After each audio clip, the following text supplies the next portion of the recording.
A good restorer doesn't really want to advertise their work. Ideally, you want to disappear behind the artist. The Adoration of the Shepherds was created by Giovanni Agostino de' Lodi near Milan in the early 16th century.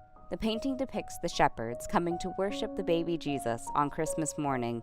In the upper right-hand corner, you can see when the angels announced the birth of Jesus to the shepherds. In the front, the shepherds have come to Mary and Joseph to see the newborn child in the Grotto of the Nativity in Bethlehem, all while an angel plays the lute. This painting is part of the Samuel H. Kress collection, which includes European art donated to over 90 universities, museums, and other institutions. Here at the Allentown Art Museum of the Lehigh Valley, we maintain 50 paintings, 3 sculptures, and 8 frames from the Samuel H. Kress collection. Throughout our history, conservation of our entire collection has been an ongoing endeavor. And when the Adoration of the Shepherds was in need of restoration, we looked no further than New York University's Conservation Center, the oldest art conservation program in the country, and home to the Kress program in paintings conservation. If paintings were immutable, if from the time the artist put down his brush, they didn't change, then you might be able to apply a completely objective approach to cleaning them.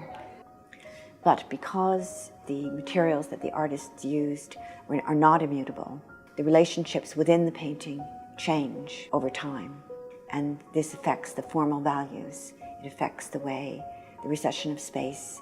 It affects the transitions in flesh tones, all the relationships within the figure, all of these things that the artist studied and tried so hard to use these different methods of doing this in order to create this illusion of reality. Along with a team of conservators, Diane worked on the painting for nearly a year. Certain colors change over time. Greens become brown, blues become black. I can show you actually an example right here in this painting. This green here was originally, which is now almost brown, it's a very dark green, was originally as bright as this color. The changes that occurred in the pigment was like the keyboard of a piano, where you were missing a whole section of keys, where the higher notes were more or less all present, but there was a sort of collapse at one end of the keyboard. You lost a lot of definition and different variations and subtleties in the darks. Bringing out these lost details requires the right mix of techniques. Diane's team had to remove layers of old, thick varnish so they could get to the painting underneath. Once the treatments are done, a new coat of varnish reveals the painting's true depth.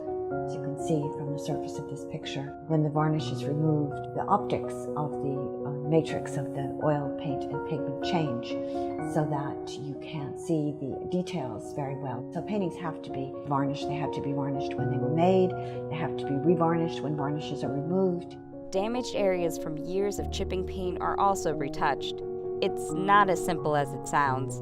Conservators like Diane need to strike a balance with making the painting look as the artist originally intended, while giving credit to years of wear and tear throughout the painting's life. The artist tells you what to do, and that's something absolutely fantastic. Modern technology has brought a new element into the conservation of paintings like this one. Every step of the conservation process is recorded through digital photos, X-rays, and infrared scans. Hundreds of years from now, when the painting needs a fresh coat of varnish, the new conservator will have detailed records for how to care for this work of art. Conservation, a great deal of it affects how we perceive paintings, how entire generations experience works of art. So these things actually are really very important.